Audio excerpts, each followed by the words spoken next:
Muito feliz de estar nessa terra, viu? Vocês são muito bem representados pelos paraibanos que eu conheço. Tenho grandes amigos daqui e muito honrada de estar na terra de vocês e pelo convite, ok? Queridos, a gente vai conversar de alta performance. Posso já começar para a gente ganhar assim tempo? Aqueles que me conhecem sabem que eu gosto de falar muito, né? Então vamos aproveitar. Querido que está filmando, se eu estiver andando muito, você pede para eu diminuir o ritmo, tá? Esses dias eu estava em Maceió, uma menininha de 4 anos, depois que eu dei palestra, ela veio assim e falou assim para mim: tia, você passeia muito enquanto fala. Eu acho que ela falou que os adultos não têm coragem de falar. Bem, quando a gente fala em alta performance, nós sempre pensamos em quem? Em atletas, né, que tem uma carreira de destaque. Nós pensamos em alguns jogadores de futebol que se destacam. Nós pensamos naqueles altos executivos, pessoas de fato muito brilhantes. Não pensamos nisso? Em alguém que com a sua profissão chegou em lugares alcançados por muito poucas pessoas. Mas eu quero te dizer nessa noite que a alta performance está à disposição de todos nós. E que passa por alguns entendimentos de como o nosso cérebro está estruturado, de desfazermos alguns mitos sobre o cérebro também. Deixa eu já desfazer um mito para você, posso? Gente, o nosso cérebro não é bobinho. Entendeu? Repetir 2 palavras positivas na frente do espelho não muda a nossa vida. Vocês já descobriram isso? Então, por favor, não fiquem caindo em alguns contos de fada. Ok? Nosso cérebro é complexo demais, tudo que somos, tudo que pensamos, vem de uma forma muito complexa do nosso cérebro se comportar. Ok? Mas, ao mesmo tempo, é muito legal porque o nosso cérebro pode se adaptar às situações. Legal quando essa adaptação ela acontece de forma positiva, benéfica, mas também ele pode sofrer algumas alterações prejudiciais por conta de algumas demandas que chegaram para esse indivíduo, prejudicando o seu desenvolvimento, ok? Quero trazer para você algumas coisas sobre o que nós podemos fazer para melhorar o nosso cérebro, e eu já vou te preparando para que você não se decepcione. Tem muitas coisas que você já sabe, só que não tem colocado em prática. E sabe o que eu tenho visto? Muitas coisas que nós temos estudado e descoberto é só mesmo para dar uma validação àquela informação que a sua avó já te contou. Vou mostrar algumas coisas assim. Eu estava agora conversando com uma jornalista, a Felícia, e eu falando assim: nossa, às vezes para não ficar rouca, eu aprendi a colocar um paninho ou um papelzinho com hortelã, né, com um extrato de hortelã aqui para melhorar a fala. Ela assim: nossa, quanto que a minha mãe fazia isso com a gente quando estava gripada? A gente não passava por essa experiência do hortelã, alguma coisa assim, para melhorar, né, o pulmão e tal. Então, tem muita coisa que você já sabe, ok? E algumas coisas, a forma de colocar ou a forma de explicar trouxe só mais luz com as novas descobertas, ok? Preparados? Quem aqui acha que o cérebro é incrível? Quem acha que o cérebro é fantástico? Não precisa ser só para apoiar a minha profissão, não. Vocês acham que o cérebro é fantástico? Eu acho o cérebro incrível. O nosso cérebro é capaz de fazer algumas coisas que a gente nem imagina. Eu sempre esqueço de perguntar para onde eu aponto, para lá, né? Você sabia que você tem, em média, 86 bilhões de neurônios? E se eu te falar que os neurônios não são as células mais abundantes do seu cérebro? Do contrário, são as menos abundantes. A gente acha que o cérebro só tem neurônios, mas existem outras células que são extremamente importantes para que tudo isso aconteça, os nossos pensamentos, as nossas emoções. Mas se fossem só os neurônios, uau, que quantidade incrível! 86 bilhões de neurônios é a média destas células no cérebro de alguém adulto. A criança nasce com muito mais neurônios do que isso, sabia? Por volta dos 4 anos de idade, ela vem perdendo neurônios. Por volta dos 4 anos de idade, acontece uma poda significativa de neurônios no cérebro, muitos morrem. E você fala assim: ai, que horror! Quem aqui aprendeu na escola que a gente nasce com uma quantidade de neurônios e que a gente tem que fazer de tudo para não perder, porque neurônio perdido jamais recuperado? A gente não aprendeu isso na escola? que a gente perde neurônio e não é possível o surgimento de novos neurônios no cérebro de adulto? Aprendemos ou não aprendemos? A gente já viu que essa história não é bem assim. A morte neuronal durante o nosso desenvolvimento é importantíssima. Porque o que a gente sabe hoje, gente, não vou dar uma aula de neurociência para vocês não dormirem, tá? Mas algumas informações são muito interessantes. A quantidade de neurônios que nós nascemos deixa as conexões entre esses neurônios muito limitada. Lógico, porque ainda não desenvolveu, mas também porque não tem espaço para o desenvolvimento. Gente, eu já começo a pensar em umas coisas aqui, assim, eu penso enquanto eu falo, sabe? Então, neurônios precisam morrer para que os que vão sobreviver tenham espaço para que possam expandir os seus prolongamentos. Porque lembra que o neurônio comunica com outro? É tanto que a gente chama de rede neuronal. Então, por exemplo, para eu fazer esse movimento com a mão, existe uma sequência, uma rede de neurônios muito específica para fazer isso. Se eu fizer isso é outra, se eu fizer assim já é outra. Existe uma rede específica para cada coisinha.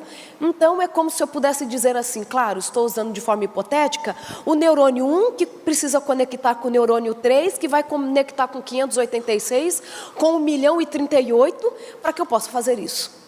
Entendem isso? Esta conexão não é possível se neurônios não morrerem. Então a perda é necessária para o desenvolvimento cerebral. Posso já começar a aplicar umas coisas para a nossa vida assim, de outras áreas? Tal? Posso, eu gosto disso. Gente, nós precisamos em muitos momentos da vida passar por perdas para que a gente possa se desenvolver. Para de encarar as suas perdas só como algo muito prejudicial. Algumas perdas, elas são necessárias para o nosso desenvolvimento, é assim ou não é? Como a maturidade chega? Com os desafios da vida. Como nós descobrimos que somos fortes? Quando somos desafiados com as dificuldades, não é assim? Enquanto tudo está bem, a gente acha que não daria conta de uma situação extrema. Mas nós descobrimos que somos capazes, inclusive, de sobreviver à morte de alguém que a gente ama. Somos ou não somos?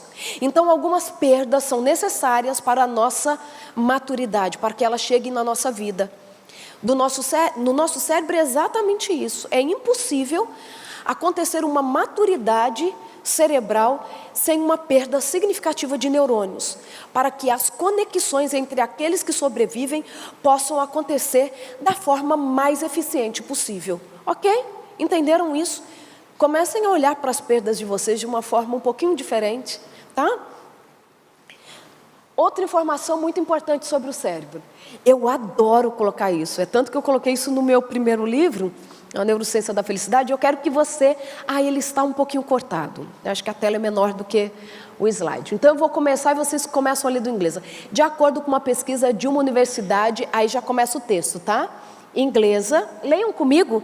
Não importa em qual ordem as letras de uma palavra estão.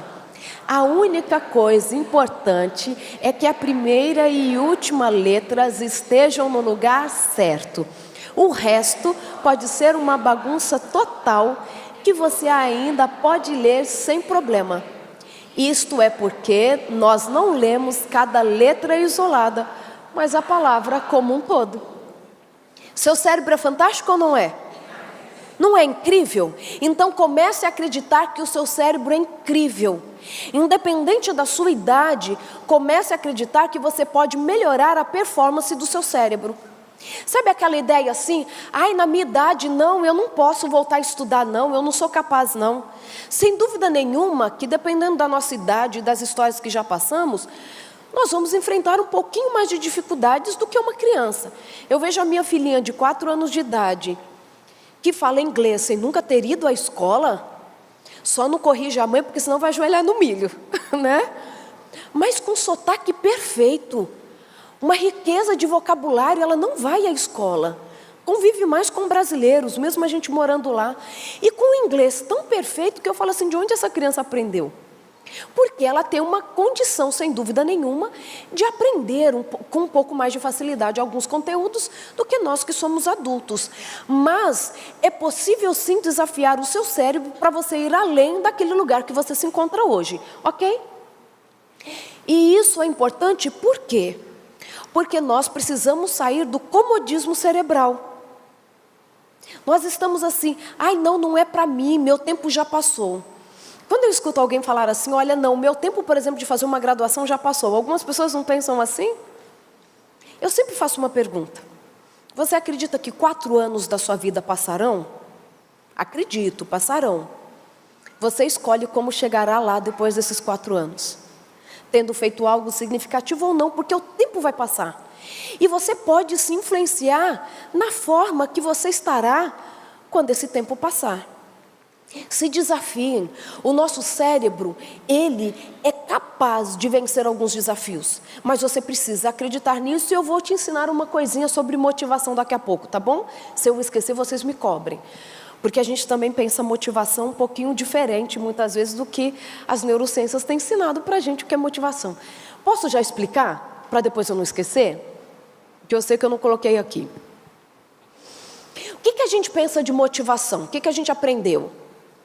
Eu quero, eu vou lá, faço e aconteço, não é assim? É só querer que acontece? Será que é assim para o nosso cérebro? Se fosse assim, as meninas vão entender melhor agora o que eu vou falar. Final do ano vai acontecer o casamento daquela prima. E você quer chegar no casamento com uns 3 quilinhos a menos, que é só o que falta para perder, para caber naquele vestido lindo, maravilhoso, não é? Você tem uma grande motivação, não tem? O casamento é algo que você quer, não é? Por que muitas vezes você vai frustrada para o casamento da prima? Sem perder os 3 quilos. Mas você não tinha um motivo certo? Não tinha toda uma argumentação suficiente para sustentar a mudança, o emagrecimento? Por que você não conseguiu? Porque nós entendemos motivação diferente do que ela é. A motivação não é assim, eu quero e vai acontecer. Porque, na verdade, para o nosso cérebro, motivação mesmo, aquela coisa assim inata, que eu não preciso fazer muito para querer e acontecer e fazer, é para poucas coisas. Sexo, ganhar dinheiro, dormir, comer, jogar videogame, ajudar aos outros. São mais ou menos essas 6, que são assim, para o nosso cérebro é muito fácil. A gente gosta de dormir, não gosta? Se alguém não gosta, precisa melhorar e eu vou falar um pouco disso. Então, o nosso cérebro, ele tem somente um repertório muito pequeno, que ativa o sistema de recompensa assim e nos lança para aquela atividade. Para o resto, emagrecer, exercício físico, sabe como que a gente faz? 1, 2, 3, levanta e vai fazer. Não existe um segredo. Porque se for assim, ai, porque eu preciso, tem toda uma argumentação, você vai se frustrar. Você vai se frustrar. É 1, 2, 3, levanta e vai fazer. Já decidiu? É bom? Por exemplo, exercício físico. Quem aqui tem dúvidas de que o exercício físico é uma coisa que a gente pode deixar de lado? A gente não pode, né? Tem que fazer exercício físico. E por que a gente promete que vai começar na segunda-feira e a gente não começa? Primeiro, quando a gente fala que vai começar depois, na segunda-feira, nós já estamos dizendo para o nosso cérebro que não é tão importante para fazer parte do presente. Pode ficar para o futuro. Entenderam isso? Se você deixa para depois, para a segunda-feira, significa que não é importante para você e pode ser deixado para depois. Porque se você, de repente, comer alguma coisa que você sabe que te faz muito mal e você vai ter um choque anafilático, você vai correndo tomar medicação. Ou vai para o hospital, não vai? Se corta o dedo, você não vai correndo colocar um band-aid? Porque você entende que é tão importante, tão urgente, que você age no momento. Aquilo que você deixa para depois não é tão importante para você. Faz sentido? Então comece a prestar atenção naquilo que você deixa para depois, usando um argumento contraditório, assim, é muito importante para mim, vou começar na segunda. Se for importante, estiver ao seu alcance, você vai começar hoje. Entenderam isso? Amanhã quantos começarão a correr? Não, segunda-feira.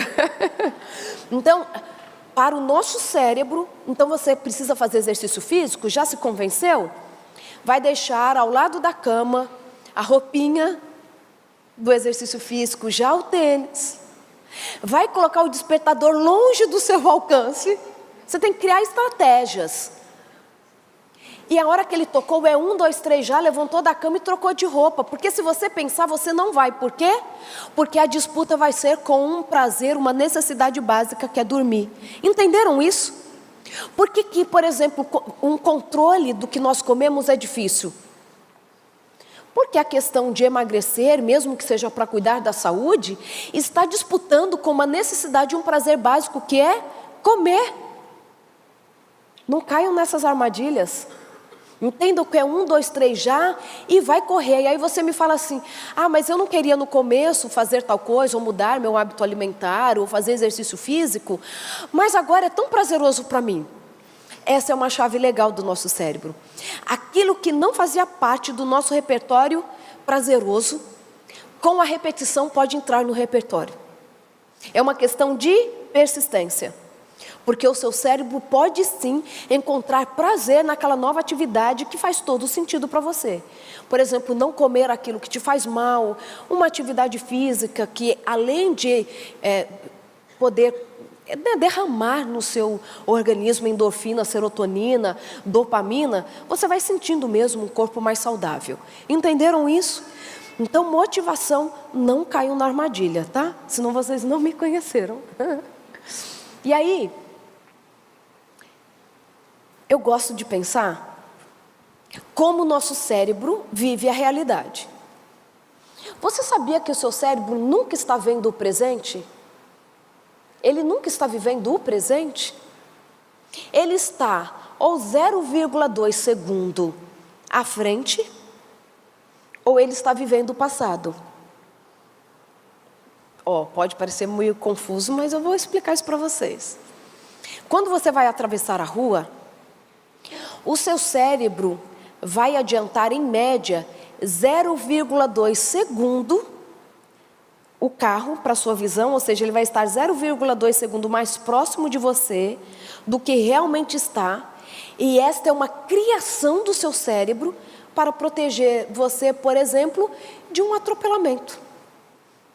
Mas para muitas coisas, o seu cérebro está te trazendo uma experiência que já aconteceu. Você está me escutando, não está?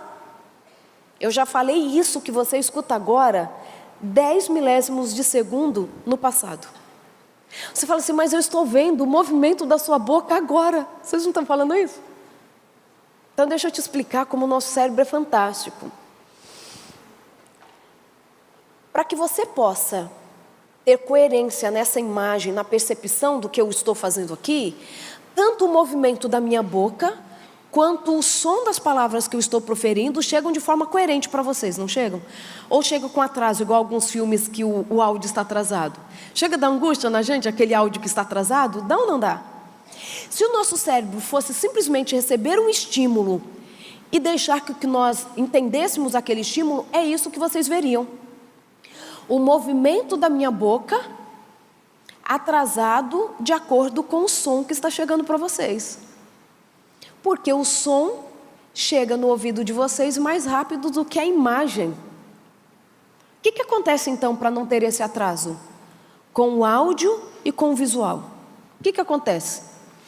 Quando a voz, é o oposto. Vocês veem a imagem primeiro e o som depois, tá? Quando a imagem do meu rosto, do movimento da minha boca chega no seu cérebro, pastor, sabe o que o seu cérebro faz? Segura a imagem, não libera para você interpretá-la, para você ter consciência dela.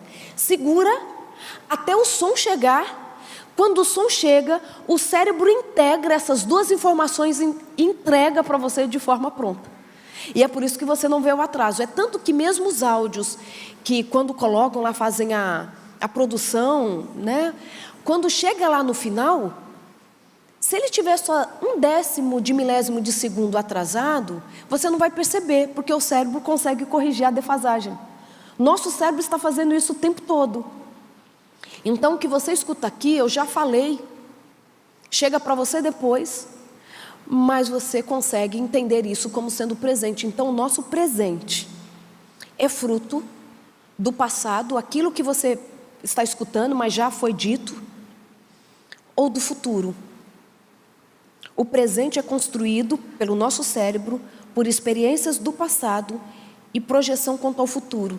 Isso constrói o presente. Posso te fazer uma pergunta para você levar para casa? Como você tem visto as suas histórias? Toda a sua experiência, como tem chegado para você? E como você tem olhado para o seu futuro? Porque o seu presente depende destas duas visões que você tem. Não é só para o nosso cérebro que as coisas acontecem assim, mas para nos constituirmos como seres humanos que vivem neste presente, nós somos formados pela nossa história e pela nossa esperança ou desesperança. O que eu penso do futuro, sobre o futuro, vai ter um impacto sobre quem eu sou hoje. É assim ou não é? Se eu achar que eu não tenho capacidade de passar no vestibular, eu nem vou estudar direito. É ou não é?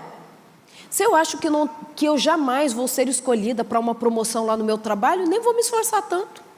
Não faz parte. Ou se um dia me disseram que eu não sou capaz, eu de fato posso viver hoje na mediocridade. Entendem isso? Então pensem, o presente de vocês é resultado do passado e como vocês pensam que será o futuro. E a vida é o que acontece hoje. Entendem? Vida é o que acontece hoje. E eu gostei que uma vez ainda na faculdade, li uma frase que dizia assim: vida é o que acontece enquanto planejamos o futuro. E de uma forma mesmo falando assim, puxa, as coisas estão acontecendo aqui e nós estamos esperando o futuro para trazer sentido. Quando os meus filhos forem maiores, quando eu comprar minha casa própria, quando eu terminar a graduação. Mas sendo que a vida está acontecendo hoje. Então olha para esse presente. Ele é resultado daquilo que vivemos no passado, mas também a forma que olharmos para o futuro precisa trazer sentido para esse presente. Reflitam sobre isso. Então vamos lá, quero trazer mais algumas coisas sobre o cérebro de vocês. Essa imagem ela é muito representativa para nós. Essa imagem de cima é muito óbvia para vocês, essa imagem ou não?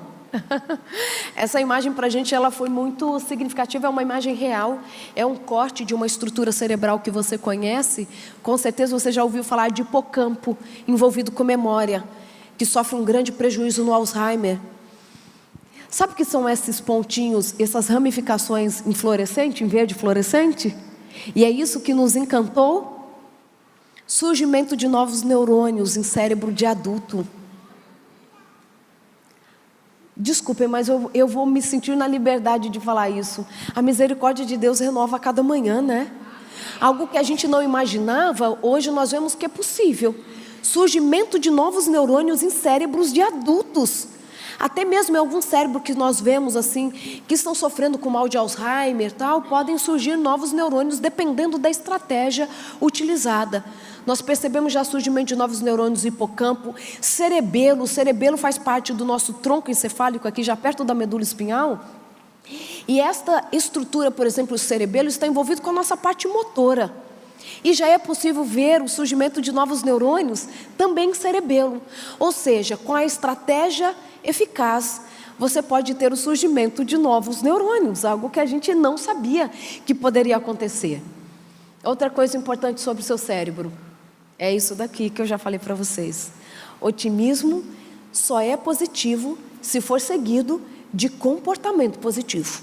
O pensamento por si só não muda uma situação. É o início da mudança, mas não é tudo. Vocês já viram algum atleta de alta performance que conseguem chegar lá sem treinar? Pouquíssimos. Que aí nós falamos que são seres que já nasceram com habilidades extraordinárias.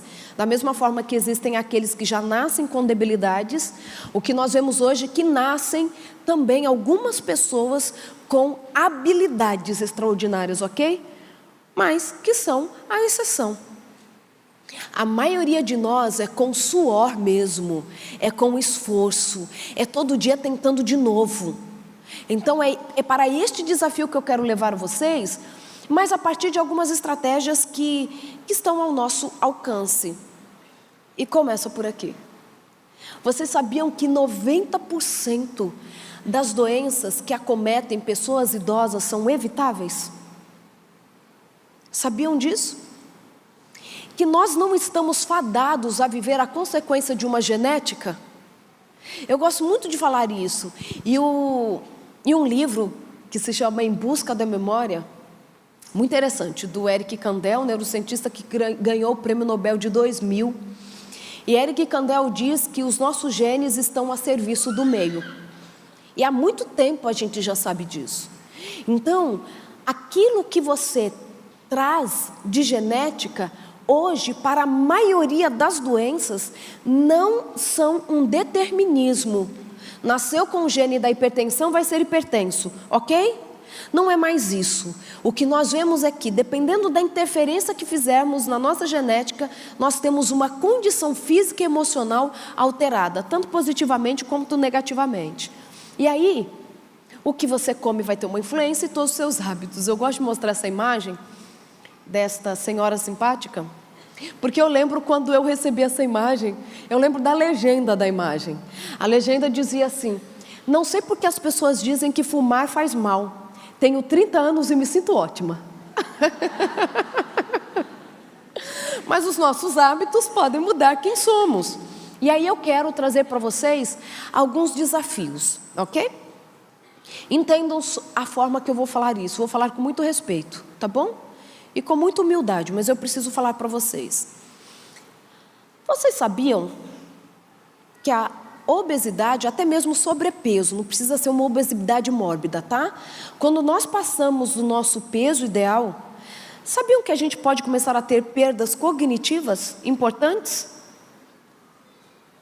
Sabiam que o sobrepeso pode atrapalhar a sua performance numa prova importante, seja para passar num concurso público? Sabiam disso? O seu peso tem uma influência sobre a sua performance cognitiva. E nós não sabíamos disso antes. O que a gente sempre escutou? Ai, tem gente que é gordinha mesmo porque a família inteira é. A mãe é, a avó é, a bisavó era, é genético. Deixa eu te falar uma coisa. O que nós vemos hoje é que a obesidade, que é considerada uma doença crônica, grave, preocupante, só a população brasileira, mais ou menos 53% da população brasileira está em sobrepeso. Olha que informação que nos deixa tão preocupados.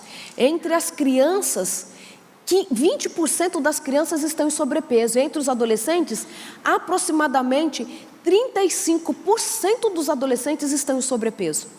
Estamos vivendo numa população doente, porque a obesidade é considerada uma doença grave.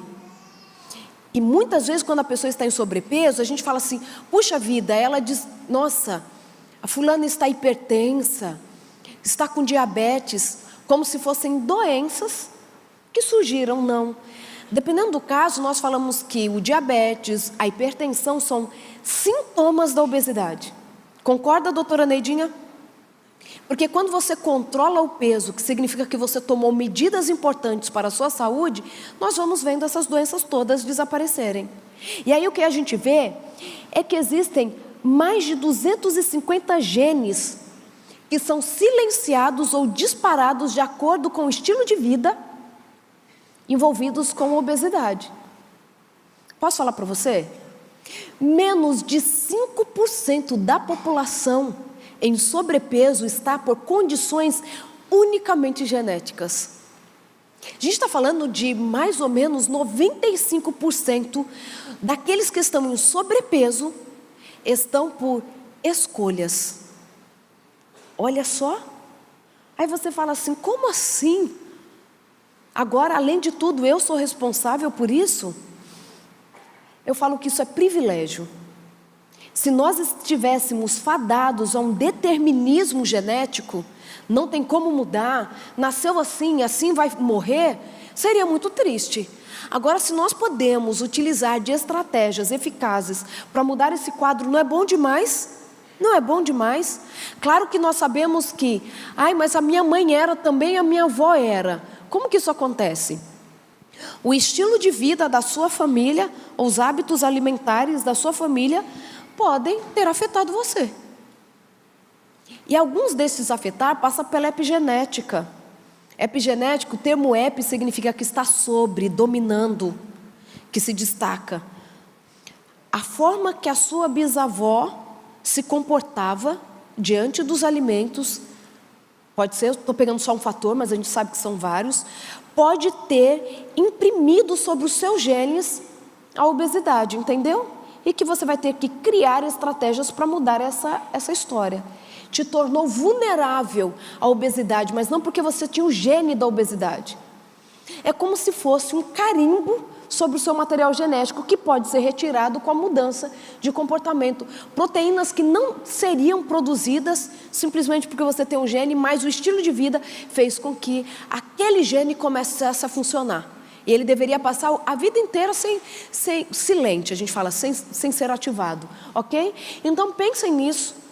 O que a gente come, o que a gente dá para a criança comer, pode trazer consequências não somente para elas, mas também para os bisnetos delas, porque ela pode ficar com uma marca genética que pode ser levada para a vida inteira. E aí o que a gente vê é que não somente o que a gente escolhe comer, mas outros hábitos estão envolvidos com a proteção da nossa saúde, pensando neste momento no nosso cérebro. Aqueles que estão em sobrepeso, o que nós falamos é que a inflamação do seu organismo é crônica. E inflamação, diferente do que a gente habitualmente escuta, né? Fez um machucado e inflamou. A inflamação no nível celular significa uma alteração na forma da célula funcionar, produzindo algumas proteínas, algumas substâncias que são prejudiciais para o seu organismo, levando a defeito celular ou uma morte não programada da sua célula. Acontecendo então uma liberação de substâncias que são extremamente prejudiciais, ou aumento da produção de algumas proteínas. Quando a gente olha para uma célula obesa, nós ficamos preocupados com algumas proteínas que enxergamos ali. Por exemplo, interleucina 6, interleucina 3, TNF-alfa. Sabiam que interleucina 6 e interleucina 3 estão extremamente abundantes em células cancerígenas? Por isso que o sobrepeso nos torna mais vulneráveis, pode nos tornar mais vulneráveis ao desenvolvimento do câncer. Sabiam que o estresse oxidativo para o surgimento de radicais livres, que a gente tem medo de radicais livres, né? Pode ser por conta do sobrepeso? Posso falar uma coisa para você? Neidinha, me corrija se eu estiver errada. A gente fala assim, olha, vamos combater radicais livres e vamos tomar vitamina E. A gente não toma vitamina E para diminuir radicais livres? Se eu te falar que tomar vitamina E sem praticar exercícios físicos, dependendo do organismo, pode provocar o aumento de radicais livres?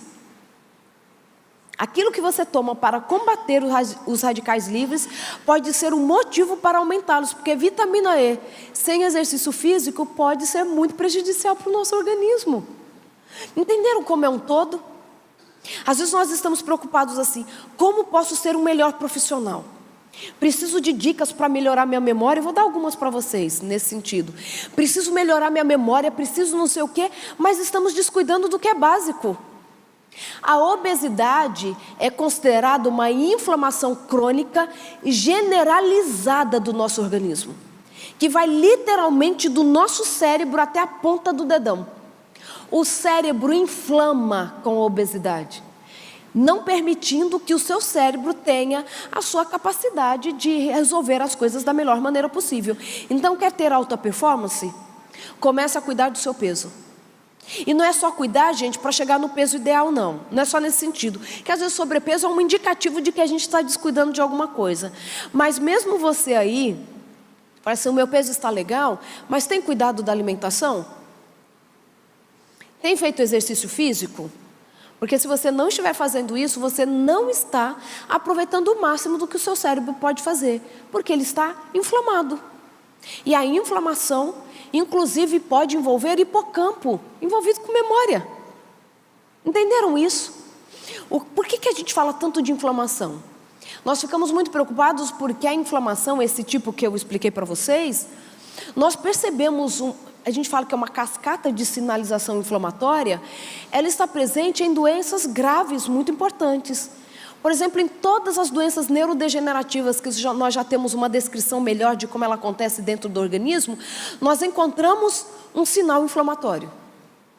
Quando a gente olha para Alzheimer, esclerose múltipla, esclerose lateral amiotrófica, Parkinson, todas essas doenças nós vemos um sinal inflamatório. É tanto que o Alzheimer é considerado por muitos neurocientistas como se fosse o diabetes do cérebro. Não é o diabetes, como a gente fala assim, excesso de açúcar tal, mas é da mesma forma que acontece toda uma sinalização molecular periférica no diabetes, acontece no cérebro de quem tem Alzheimer. Entenderam como é muito mais amplo? Quando nós olhamos, por exemplo, a resistência à insulina, inflamação. Quando nós olhamos crianças que têm dificuldades, lógico, pode ser por vários motivos, mas, por exemplo, para exercícios de lógica, memorização, melhorar a alimentação dessas crianças e colocá-las para uma atividade física, pelo menos 2 vezes por semana, atividade física aeróbica, 2 vezes por semana, 30 minutos, nós percebemos já a melhora cognitiva delas em 6 meses. A melhora é significativa. Sabe o que eu tenho percebido às vezes? Que as pessoas querem fórmulas mágicas para que mudem, para que falem assim: uau, eu vou fazer, mesmo que seja desafiador, caro, vale a pena investir. Mas o que está ao nosso alcance do dia a dia, aquilo que é fácil, a gente tem a impressão de que assim, se é fácil demais não funciona, mas funciona. Comece a tirar da sua vida tudo aquilo que você já sabe que te prejudica. Nem tudo que prejudica uma pessoa prejudica a outra, não é assim? Aquilo que te faz mal, por mais que as pessoas falem assim, isso faz bem para todo mundo, talvez não faça bem para você. Presta atenção, evita. Você sabe o que tira você do prumo, né, da sua saúde? Evita.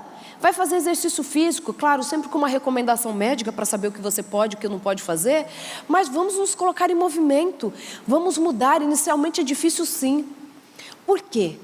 Porque o nosso cérebro, ele precisa de desafio, mas a gente fala de desafios horméticos. São pequenos desafios que o colocam para funcionar melhor. Estou simplificando assim. Mas o nosso cérebro, ele quer fazer algumas coisas principais. Primeiro, ele quer obter prazer com as nossas atividades, seja comer, seja pensar. Ele quer obter prazer, evitar a dor e economizar energia. O cérebro gosta dessas 3 coisas. Quando você faz algo que o tira dessa circuitaria tão tranquila, tão conhecida, vai ser um desafio para ele. E vai fazer bem.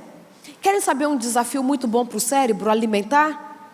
Querem saber? Vocês colocarem aí na rotina de vocês, que nós falamos que é um desafio hormético, que vai diminuir a inflamação e vai fazer com que algumas proteínas que são muito importantes, por exemplo, a sódio, potássio, ATPase, abundante em todo o nosso organismo, é essencial para nos mantermos saudáveis e jovens. A sódio, potássio, ATPase é uma das substâncias muito importantes para nos manter jovens. O anti-age, que a gente escuta muito, né, o anti-envelhecimento, esses protocolos, a gente fala que se você aumentar o albaína vai te ajudar muito. A sódio, potássio, ATPase vai te ajudar muito. Eu falei da albaína, eu vou falar daqui a pouco para vocês. 2 fontes horméticas muito legais para o nosso cérebro. Não sei como vocês chamam por aqui, né? Qual o nome que vocês dão? Para cúrcuma, açafrão. Qual o nome que vocês chamam? Açafrão? O açafrão é ótimo para o nosso cérebro. É um estímulo hormético maravilhoso para o nosso organismo. Diminui a inflamação e ajuda a aumentar a sódio, potássio, ATPase. Resveratrol, presente na uva. Na uva, então se você toma o suco de uva ou come a uva, tem resveratrol. Resveratrol é ótimo para o nosso cérebro. Outra coisa da alimentação que é muito bom para o nosso cérebro: restrição alimentar. Tava fácil com o açafrão, né, gente? Tava muito fácil com a uva, não estava? Eu não trouxe a imagem para vocês porque ia ficar muito longo, mas se as mulheres vierem amanhã, eu posso mostrar para vocês algumas imagens. Gente, não serve para crianças e adolescentes, tá? É para adultos. Os estudos indicam, comprovam em animais, inclusive, já comprovam em animais, que a restrição de 30% da nossa ingesta calórica nos deixa jovens por mais tempo. Não é só a diminuição de doenças, mas a aparência mesmo. Eu devia ter trazido a imagem, né? Quando nós olhamos, por exemplo, os estudos começaram em macacos, mas a ideia era só ver mesmo se a restrição da ingesta calórica diminuía algumas doenças, como diabetes, artrite, problemas cardiovasculares. Não era a intenção dos estudos, mas o que se descobriu é que, de fato, você diminui em mais ou menos 2 vezes a incidência de artrite, reumatismo, 3 vezes a chance de ter câncer. Mas o que não se sabia é que aumenta a longevidade e não é só ficar jovem, não é só viver mais jovem. É tão interessante que quando eu ainda estava na USP em São Paulo, o nosso laboratório desenvolvia, não eu, mas amigos do laboratório desenvolviam essa mesma pesquisa com ratos. E é muito interessante, um rato de laboratório, quando a gente fala de uma linhagem Wistar, aquele branquinho bem bonitinho. Gente, rato é muito fofo, é sério. Posso dar uma dica, uma utilidade pública para vocês? Se entrar um rato na casa de vocês, e vocês forem armar uma ratoeira, não coloca queijo não. Coloca leite condensado, açúcar, amendoim, porque são as coisas que ele mais gosta de comer. Se ele vai morrer, ele tem direito da última refeição ser muito prazerosa. O cara que está no corredor da morte tem direito de escolher. Por que o ratinho lá não pode, tadinho? Dá um leite condensado para ele. Gente, desculpa, eu vou abrindo algumas janelas porque eu acho que elas são muito importantes. Estudos indicam, com os ratos, vamos começar com os ratos. Vocês sabem que a gente estuda rato porque o cérebro de rato é muito parecido com o nosso, né? Quando a gente vicia o rato em cocaína e açúcar, é mais fácil ele ficar limpo da cocaína do que do açúcar. Se ele tiver que escolher entre a cocaína e o açúcar, ele vai escolher açúcar. Suas drogadas. Seus dependentes químicos. Açúcar vicia.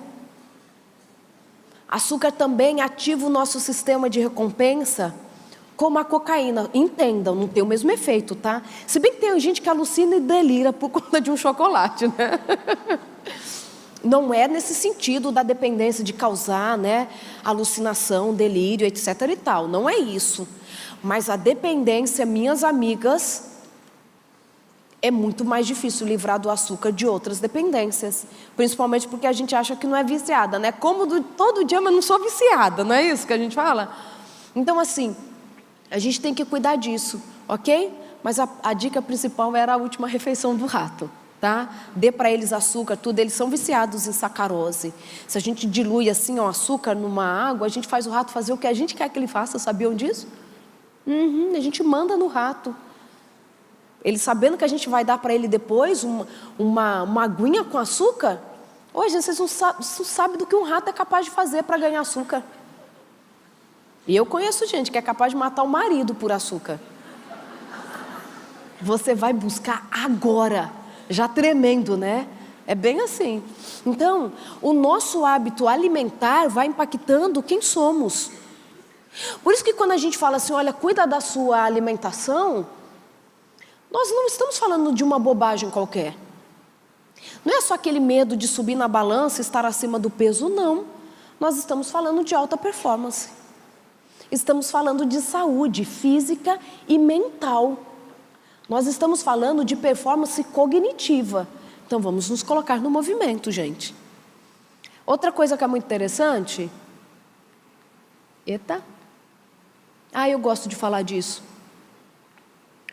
Uma coisa que tem impactado muitas pessoas na vida adulta e às vezes elas não prestam atenção nisso ou não sabem, né? É a violência. Por que eu trago esse assunto?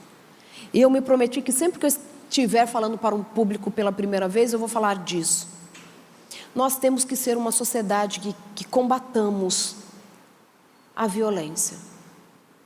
Porque nós falamos muito da consequência, né, psicológica da violência, do abuso, mas nós muitas vezes não sabemos quão grave é a consequência. Claro, não dizendo que a consequência psicológica já não seja tão grave entre si. Trago algumas informações. O que nós temos visto é que muitas pessoas que têm dificuldade para concluir uma graduação, elas podem ter sido abusadas sexualmente na infância, sabiam disso? Elas têm dificuldades para terminar as coisas que começam. Olha só, quero despertar em você 2 sentimentos, tomara que eu consiga. O primeiro deles é generosidade com você mesma. Não há autopiedade, dó de mim, coitadinha de mim. Mas talvez você traga impresso no seu genes mesmo, na sua história de vida, marcas que foram deixadas em você por outros. E a violência pode ser uma dessas marcas, que podem trazer para você uma incapacidade. Então, primeiro, generosidade com você, e sabendo que isto pode ser um motivo de você não conseguir se desenvolver melhor, você fala assim, eu não quero mais isso para a minha vida, e eu vou lutar contra isso. A culpa não é minha, agora eu sei que eu tenho dificuldade e eu vou me esforçar. Lembra que para o cérebro é 1, 2, 3 já e vai fazer? É isso, você não vai desistir. E também despertar em você generosidade pelos outros. Existem pessoas que passam por dificuldades que a gente nem imagina. Sabia você, menina, que você tem pelo menos 4 amigas que foram abusadas sexualmente? Se é que você não é uma delas? Eu arrisco em dizer que 25% das mulheres deste auditório foram em algum grau abusadas sexualmente. 25%. 25%. E o que a gente vê, em muitos casos de crianças que passaram por 2 ou mais tipos de violência na infância ou na adolescência, podem sofrer o que nós chamamos de erosão telomérica. O telômero é essa porçãozinha representada em pink para vocês, que é a porção extrema, as porções extremas do cromossomo, que mantém ele enovelado, assim, nesse formatinho que a gente aprendeu lá na escola, né? Com o passar dos anos e quando a idade vai ficando mais avançada, o que acontece com o nosso material genético, pensando em cromossomo, é uma erosão telomérica. Essa pontinha começa a sofrer danos e o cromossomo começa a perder a sua conformação original e a partir então dessa falta de proteção, vamos dizer assim, para o material genético, nós começamos a adoecer ou ficamos mais vulneráveis às doenças, ok? Isso é erosão telomérica, que é comum, mais provável, na vida idosa. O que a gente percebe é que muitas crianças que passaram por 2 ou mais tipos de violência apresentam erosão telomérica ainda na infância. Olha só, tornando estas crianças mais vulneráveis ao desenvolvimento de doenças. Gente, chega a afetar o nosso material genético a violência. Outra coisa que a gente vê, eu acho que eu trouxe para vocês aqui, estudos da Universidade de Harvard indicam que o hemisfério esquerdo de crianças que sofreram severo abuso na infância desenvolve menos do que em outras crianças. A gente está falando de um hemisfério inteiro, perda de milhões e milhões de neurônios que não deveriam morrer como aqueles que normalmente morrem nesse desenvolvimento saudável. Uma perda significativa. Nós encontramos inclusive uma diminuição de até 20% do volume daquele hipocampo que eu falei para vocês, envolvido com memória, com emoção, por conta de uma violência. Estas crianças se tornam mais vulneráveis a terem epilepsia por alterações neste cérebro. Mais de 20% das mulheres que apresentam o transtorno da personalidade múltipla, um transtorno de personalidade super raro e super complexo, mais ou menos 20% das mulheres que têm transtorno de personalidade múltipla foram abusadas sexualmente na infância. Entendem? Como é uma bandeira que a gente tem que levantar, proteger mais as nossas crianças, denunciar mais, porque nós estamos falando de um desenvolvimento impactado por algo que é muito grave e que traz consequências absurdas, podem trazer consequências absurdas para esse organismo. Inclusive, as crianças que são abusadas sexualmente, elas têm mais dificuldades em resolver problemas de lógica, de matemática, em decorar palavras, por conta desse prejuízo que elas podem sofrer no hipocampo.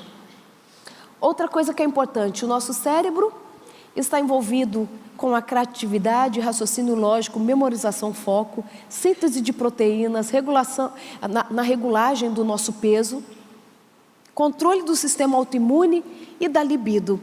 E sabe quem está envolvido com tudo isso? Como que a gente faz para ser mais criativo? Para melhorar o nosso raciocínio, a nossa memória? Para uma regulação dos hormônios? Melhorar o nosso sistema autoimune? Para melhorar a libido? Existe um evento envolvido com tudo isso. E quando a gente olha para isso, a gente está falando de alta performance, criatividade, raciocínio lógico, memorização, foco, humor estável? É algo que vocês estão doidos para fazer agora. Dormir. Se alguém falou dormir, não ganha nem autógrafo no livro. Coisa feia. Está tão legal. Dormir. Vocês sabiam que é impossível você ser tão criativo, manter o seu humor estável se você não tiver dormido direito à noite? A gente vê isso nos bebês, vemos ou não vemos? Deixa um bebê em privação de sono para você ver que criança que você tem em casa. Elas não ficam extremamente agressivas, irritadas, nem elas sabem o que elas querem. Acham que é colo, você coloca no colo, não é, você quer dar comida, a criança não quer. Você acha que nós adultos somos diferentes disso? Não somos, não somos. A gente consegue disfarçar um pouquinho mais, mas é só dormir direito que você vai melhorando o seu humor. Utilidade pública. Se a sua criança não tiver dormido direito, nós orientamos que, se possível, você troque a vacinação dela que aconteceria na manhã seguinte. Sabiam disso? Porque uma noite mal dormida já é o suficiente para afetar o nosso sistema imune. E se o nosso sistema imune estiver alterado, talvez a vacina não funcione na criança. E ela não fica imunizada. Então, se ela não dormiu direito, o legal seria trocar a vacina dela. O que nós falamos muito para o mundo corporativo é que, se existe uma decisão importante para ser tomada no dia seguinte, vá dormir. Se você não dormiu direito, se possível, adie aquela reunião importante. Por quê? Porque quando nós olhamos para o cérebro, deixa eu ver se já é a próxima imagem, eu falo disso. Olha só, alguns estudos mostrando que, por exemplo, alguém em vigília, e esse caso é de uma privação de sono bem prolongada para pegarmos os resultados mais extremos, mais significativos, 56 horas de vigília, você já vê uma diminuição significativa da empatia, da assertividade, do controle impulsivo ou do impulso. Pensamentos positivos diminuem e aumentam os pensamentos esotéricos. Nós já começamos a perceber uma alteração significativa no nosso cérebro, no controle dos nossos impulsos, a partir de 19 horas acordados. Faz a conta comigo. Significa que você dormiu ou vai dormir só 5 horas. Muitos de nós têm dormido 5, 6 horas por noite. Tem dormido ou não tem? Sabiam que uma pessoa em 19 horas de vigília, a resposta rápida dele, o controle motor, o controle de impulsos, a criatividade, fica tão afetada como se ela estivesse com 0,8 grama de álcool no sangue. Sabiam disso? É tanto que os testes que nós fazemos, tanto em pessoas alcoolizadas com 0,8 grama, que significam 2 taças de vinho, ou não, 3 taças de vinho, 2 doses de uísque, ou 3 cervejinhas, é a mesma performance motora ou cognitiva de alguém que está 19 horas sem dormir. Olha só. Tem gente que bate no peito, né? Não bebo. Tem um controle, só bebo quando eu quero. Não, às vezes está bêbado, é todo dia. Ele não sabe. Olha lá, eu estou revelando as dependências químicas de vocês. Entende? Não dormir diminui a performance do nosso cérebro. O córtex pré-frontal, envolvido com a nossa tomada de decisão refletida, não consegue atuar direito se a gente estiver com sono. Nós temos uma diminuição da ativação, da atividade mesmo. Quando a gente olha em ressonância, a atividade do cérebro na tomografia, nós percebemos que a atividade diminui no córtex pré-frontal quando a gente está em privação de sono. diminuindo a sua capacidade de tomada de decisão refletida. Aí quer ter uma alta performance e não dorme direito, não tem como. Quantas horas a gente deve dormir por noite? Recomendada para os adultos? 8 horas. E a gente não abre mão das 8 horas. Já foi um tempo que até mesmo os especialistas em sono acreditavam, ainda lá na década de 80, que se você passasse por 3 ciclos completos do sono, que é composto, né, da fase 1, fase 2, fase 3, do sono REM, não REM, toda aquela divisão que a gente tem, já era o suficiente para o nosso cérebro, mas isso não é verdade.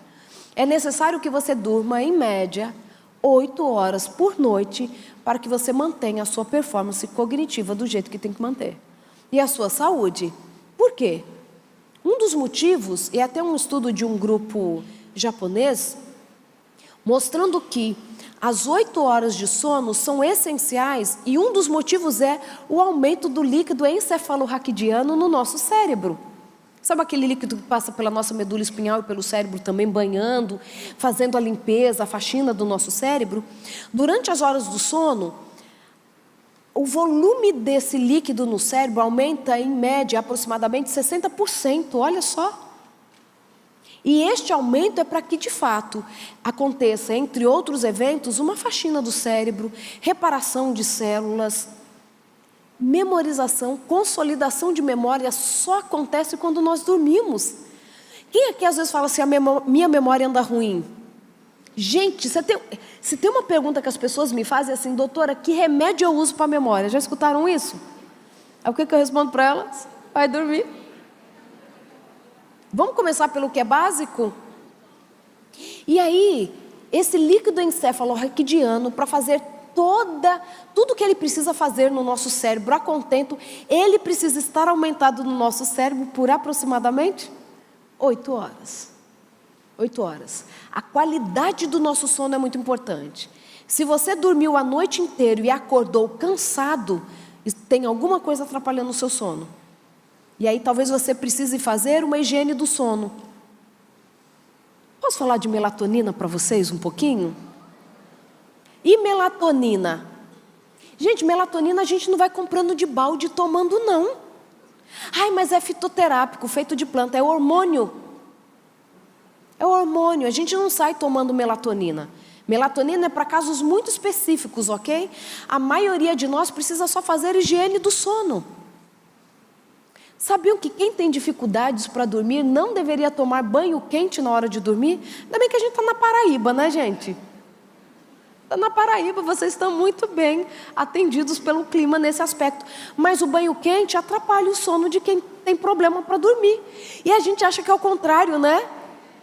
Não, aumenta a adrenalina circulante. E a adrenalina deixa a gente mais desperto. Você fala assim, puxa, eu tomo banho quente e durmo igual criança. Você não tem distúrbio do sono, entendeu? Então é diferente. Entendeu? É diferente.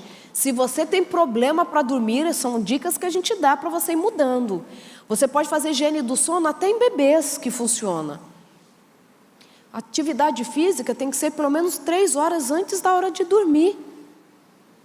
Depois das 5 horas da tarde, nós não deveríamos tomar nenhuma bebida estimulante, a incluir café, chás escuros e etc e tal, entenderam? Né? As bebidas, mesmo os refrigerantes que tem uma corzinha mais escura, que eu não vou falar o nome para não começarem a salivar, isso também é dependência química, queridos. Eu nem cito o nome, chega a arrepia. E eu estou aqui para libertar vocês. Olha a ideia. Gente, eu cresci na igreja, eu posso usar uns exemplos? Eu precisava saber disso quando eu era adolescente, quando eu era jovem. Conhecereis a verdade vos libertará, né? Vocês têm essa noção de que é mais amplo? Quando o menino vinha e falava assim, Deus falou que é para você namorar comigo. Estou contando a história dos outros, porque ninguém queria namorar comigo. Fico perguntando até hoje, por que será? A idade vai deixando a gente mais bonita, sabe? Eu acho que é isso. Aí o menino assim, Deus me falou que você tem que namorar comigo. Tem alguma menina solteira aqui? Algum menino solteiro? É para você, querida. O menino chega para você e fala assim, Deus falou que é para você namorar comigo. Você pergunta assim para ele, quantas horas você tem dormido por noite? Porque pode aumentar o pensamento esotérico na privação de sono. Aí o menino está achando que ele falou com Deus, não, ele não está dormindo mesmo, está tendo delírio. Entendeu? Aí você ainda é até chique para dar o fora nele, entendeu? Você usa a ciência para dar fora no menino. Mas, por exemplo, não dormir direito, isso é muito interessante. Eu estava até orientando uma dissertação de mestrado, e o tema era o aumento da agressividade entre os adolescentes. Os adolescentes estão mais agressivos em machucar os outros. A gente tem visto umas barbáries, né? Recentemente eu vi uma situação que aconteceu na cidade de Campinas, não sei se vocês viram, um grupo de adolescentes que mataram o outro, porque parece que aquele menino mexeu com a namorada do outro, era uma história assim. Mataram o menino, juntaram 3 e mataram. Foram na casa do menino, tocaram a campainha, no que ele saiu, bateram nele até matar. Porque ele mexeu com a mina do outro. Nós temos percebido que o aumento de agressividade tem aumentado entre os adolescentes. E um dos motivos tem sido o quê? Privação de sono. Esses meninos não estão dormindo mais. O sono já muda na adolescência. Posso falar disso? Como é o sono dos adolescentes? O cérebro do adolescente está passando por uma grande transformação, certo? Para chegar na conformação do cérebro do adulto. E nessa modificação, uma coisa que muda é o sono do adolescente. A forma que o cérebro desperta, a hora que o cérebro de fato vai despertar. Sabiam que o cérebro do adolescente vai despertar a partir das 10 horas da manhã? Alguns despertam por volta do meio-dia. E outros por volta de 2 horas da tarde. Eu arrisco em dizer que outros nem acordam. Que eles não nos escutem. Por isso que a gente insiste muito que adolescente não deveria estudar no período da manhã. Quem sabe um dia a gente faz um volume, né, para poder mudar essas questões. A gente sabe que é mais complexo do que isso. Mas pelo menos as matérias mais desafiadoras não poderiam ser no primeiro período. Tem que ser no primeiro período para eles levarem a sério. Gente, é uma questão neurológica. O cérebro deles não está acordado pela manhã. A resposta rápida é difícil para eles. Eles vão mesmo arrastando para a escola com sono. Isso para qualquer adolescente, para a maioria dos adolescentes. Pensa então agora que eles passam a madrugada inteira nas redes sociais ou conversando com os amigos. Tem piorado. Isso tem aumentado a agressividade entre os adolescentes. Então vamos prestar atenção nisso. Uma dica que eu dou quando não tem adolescente no recinto. Celular da família inteira dorme na sala. A incluir o seu papai e mamãe, que não é médico e nem parteira. E nem pastor para fazer velório, na madrugada. Celular de todo mundo deveria dormir na sala. Todo mundo coloca o celular para carregar na sala. Porque o quarto foi feito para dormir. E nós que somos casados para outra coisa que é benéfica também. Meninas, faz muito bem para a pele. É sério. E aí alguns falam assim, a mãe fala assim para o filho, deixa esse celular, vai dormir. Mas você está lá no celular, né? Aí o filho fala assim, eu tenho que guardar o meu celular e você não guarda o seu. Mamãe está fazendo uma coisa importante. Só o que você faz é importante? Conversar com os amigos para ele também é importante? Então esse argumento não cola. Quer mudar o ritmo do seu filho adolescente? Começa pela sua mudança. A gente exige deles e não faz. Celular devia dormir de todo mundo na sala. Doutora, mas eu uso ele como despertador. Eu ouvi dizer que aquele despertador antigo ainda existe e é super baratinho. É sério. Ainda funciona. Por que eu falo disso? Porque vocês sabem, para que a gente de fato tem um celular? Vamos lembrar. Por que a gente tem Quando que a gente usa um aparelho celular? Qual período? Quando a gente está acordado ou quando nós estamos dormindo? Não é para o nosso período de vigília que a gente usa o celular? Ele no quarto é a lembrança para o nosso cérebro que nós não podemos nos desligar completamente. Mesmo que você durma, o seu cérebro fica meio ligado naquele aparelho que está dentro do seu quarto. Sabe o hipocampo, envolvido com consolidação de memória? Ele também faz o gerenciamento das nossas tarefas. Durante o dia, quando nós ficamos lembrando assim, Hoje eu preciso ir buscar a doutora Rosana no aeroporto, arrumar o que falta da conferência, escolher a roupa. E depois, mais tarde, a gente lembra de outras coisas que a gente tem que fazer. Sabe esse gerenciamento da nossa agenda, das nossas tarefas? Quem faz é o hipocampo. É ele quem fica nos lembrando do que temos para realizar. Isso ele faz durante o dia. À noite, a principal função do nosso hipocampo é consolidação de memória. Quando o celular está no nosso quarto, o que o hipocampo fica fazendo? Ocupado com o gerenciamento de tarefas. Olha só. E quando a gente deita e fica lembrando de tudo que a gente tem para fazer no dia seguinte, o que acontece também? O nosso hipocampo fica a noite inteira repassando a lista. Sabiam disso? Como que a gente resolve? Porque a gente deita, eu sei que as minhas amigas pelo menos fazem isso. A gente deita e não fica lembrando tudo que tem para fazer no dia seguinte, eu não posso esquecer disso, eu não posso esquecer daquilo, eu não posso esquecer daquilo. Isso é prejudicial para o seu cérebro. Como que a gente resolve isso então? A velha e boa lista. Anotem tudo que vocês têm para fazer no dia seguinte, antes de ir para a cama. Quando estiver tudo anotado, o que você está dizendo para o seu hipocampo?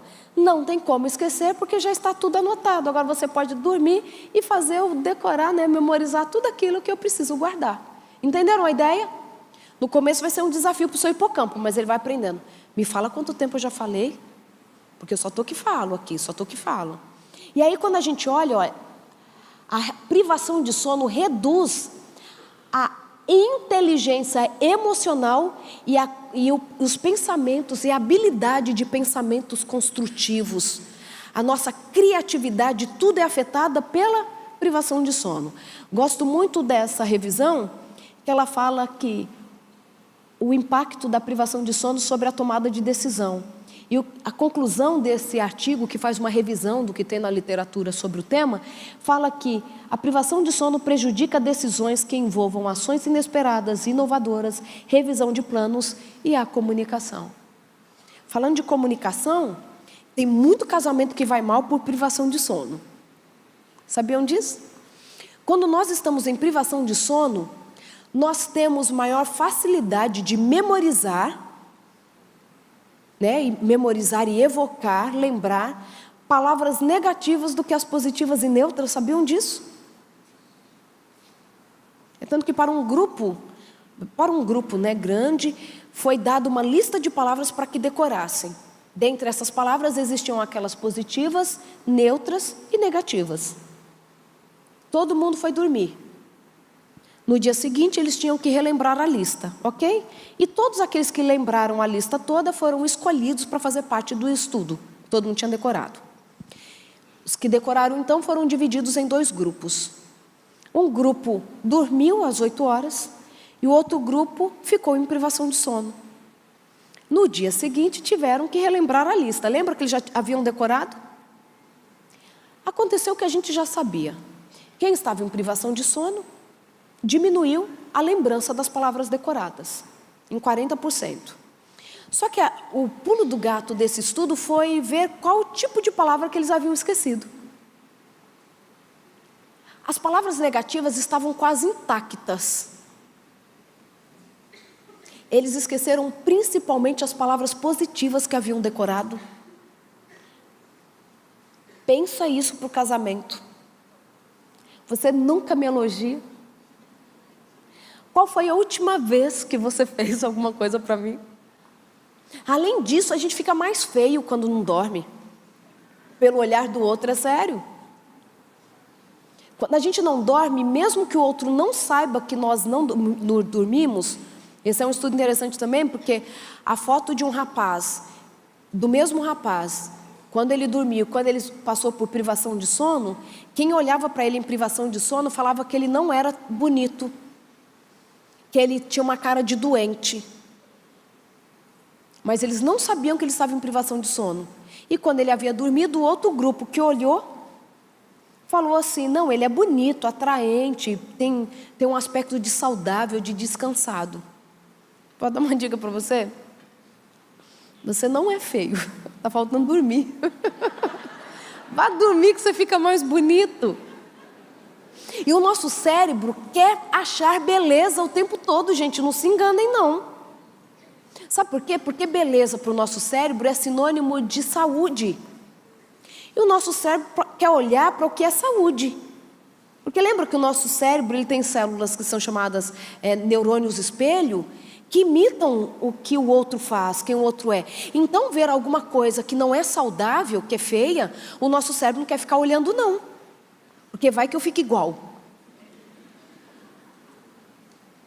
Quer arranjar namorado e não dorme. A gente faz o quê? Aí vai para uma entrevista de trabalho e na noite anterior está tão angustiado que não dorme direito. Talvez isso te atrapalhe lá na performance. Ó, pensa que vai atrapalhar na sua comunicação, no pensamento rápido, no controle do impulso e vai te deixar mais feio. Perdeu a vaga. Perdeu a vaga, não tem jeito. A pessoa nem sabe, mas ela não te quer. Entenderam isso? Estou acabando, gente. E eu gosto desses estudos, porque é uma pergunta que as pessoas sempre me fazem. É possível acreditar em Deus e ser cientista? Eu sempre respondo, como é possível ser cientista e não acreditar em Deus? Por quê? Porque nós encontramos muitos estudos hoje mostrando o quanto a religiosidade faz bem para o nosso cérebro. Diferente de espiritualidade, ok? Espiritualidade é só acreditar no cosmos, uma coisa mais vazia não, menos específica, né? Não é mais vazia, desculpa o termo. Menos direcionada. Quando você tem um corpo de crenças muito bem estruturada, isso ajuda o seu cérebro. E a gente percebe que essa associação, e olha que essa revista, ela é muito importante, faz parte do grupo das revistas da Nature. A Nature é a revista científica mais importante do mundo, tá? Na saúde. E a gente olha que os religiosos que participaram da pesquisa encontraram mais paz e sentido para a vida do que os não religiosos e apresentavam mais saúde física.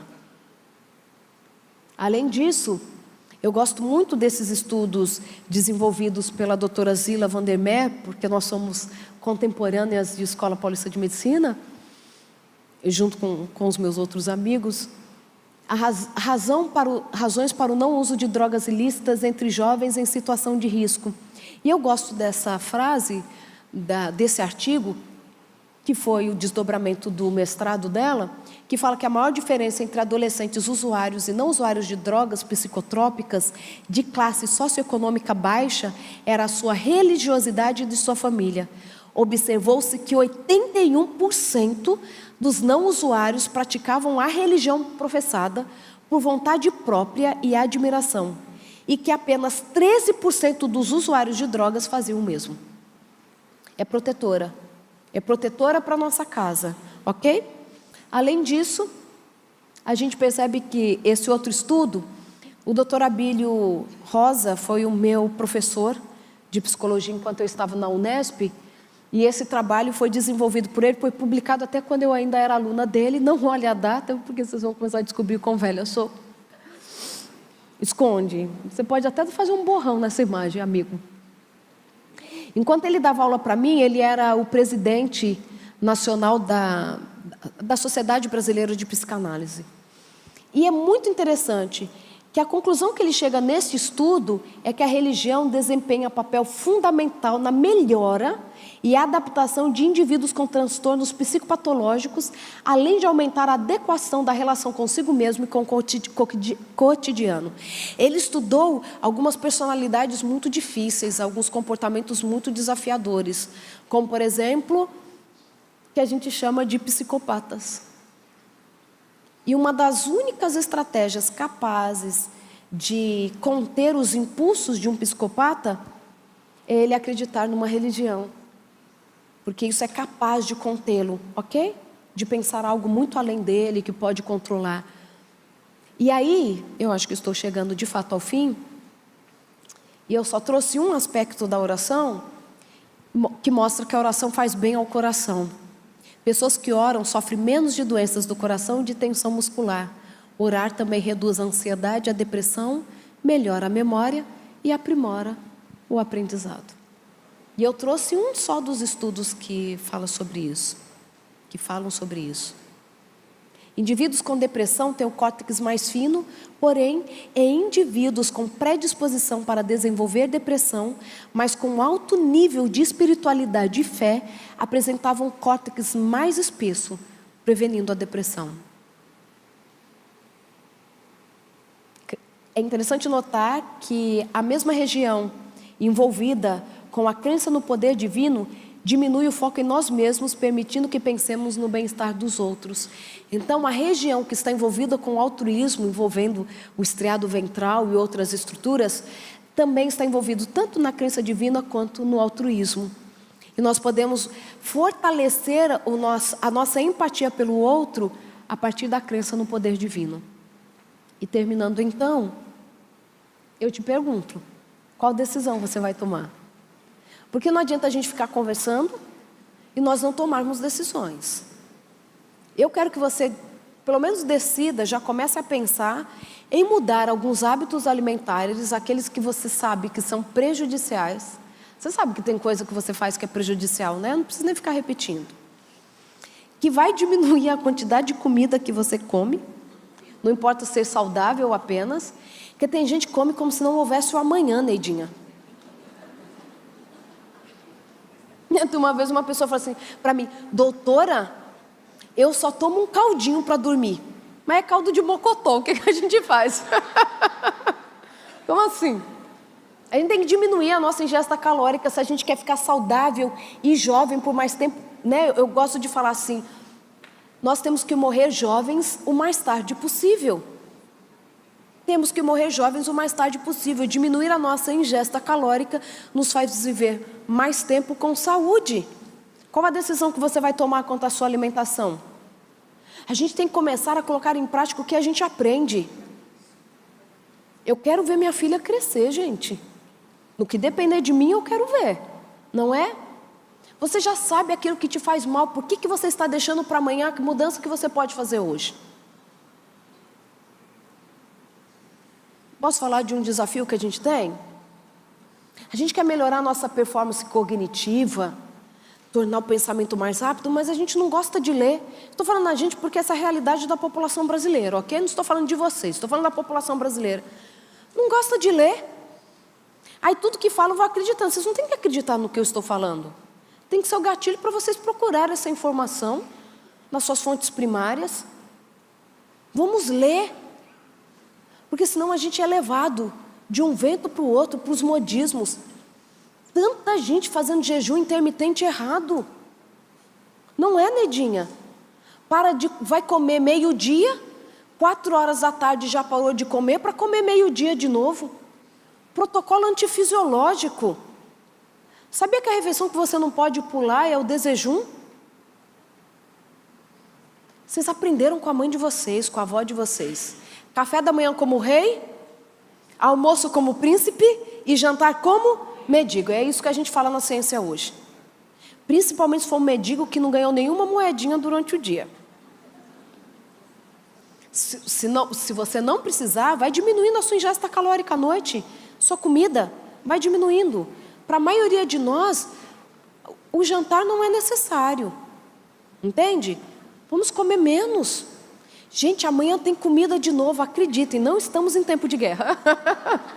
Para dormir segurando o pão para...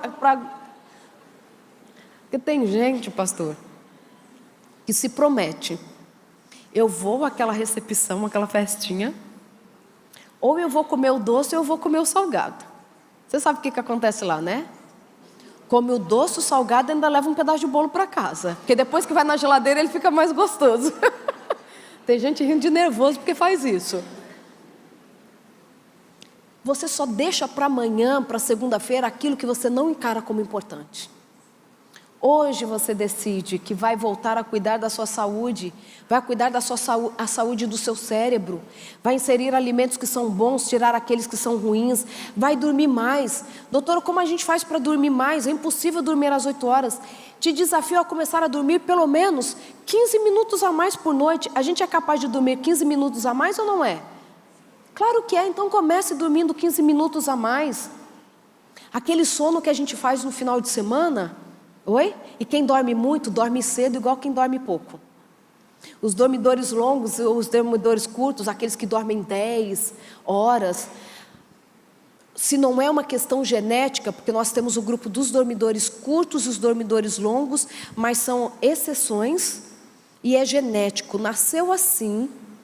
Quando eu falo nasceu assim, porque assim, não é que agora não tenho desculpa, não, o organismo dessas pessoas não sente falta, mas isso é exceção. Tem que ser, como a gente sabe disso, nasceu assim. Desde bebê não dorme bem, dorme pouquinho.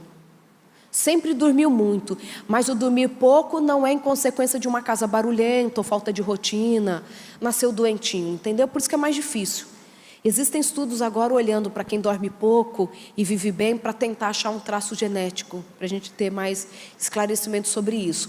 Mas dormir muito também pode diminuir a nossa expectativa de vida, né? Um assunto bem interessante sobre isso. Então assim, vamos aumentar as nossas horas, que sejam por minutos, mas vamos cuidar da nossa saúde, anotar as nossas dificuldades no papel, tudo que nós temos que fazer. Mas vamos cuidar, sabe por quê? A vida é curta para ser pequena.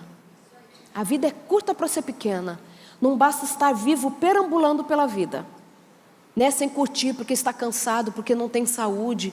A vida não pode ser um fardo, mas fonte de felicidade. Quero que você se desafie a tomar a decisão sobre o que você vai fazer com a sua vida, porque a alta performance começa com mudanças simples que estão à nossa disposição. Se fosse caro, talvez nós compraríamos o protocolo ou o pacote. Mas o que você precisa começar a mudar hoje está à sua disposição gratuitamente e vai te fazer economizar dinheiro quando você come menos. Quando você não fica perdendo roupa porque está engordando, né? Quando você está dormindo, você está vendo menos coisa ruim por aí. E é tudo gratuito. O exercício físico, vocês moram num lugar privilegiado. Quantas pessoas gostariam de ter acesso a uma praia tão linda para poder andar, né?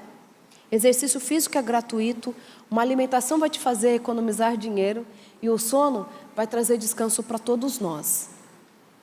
Não sei em que você acredita, mas eu acredito que Deus, Ele está à nossa disposição para nos ajudar naquilo que ainda é desafiador. Mas Deus opera em quem coopera. Leva isso para você, tá bom?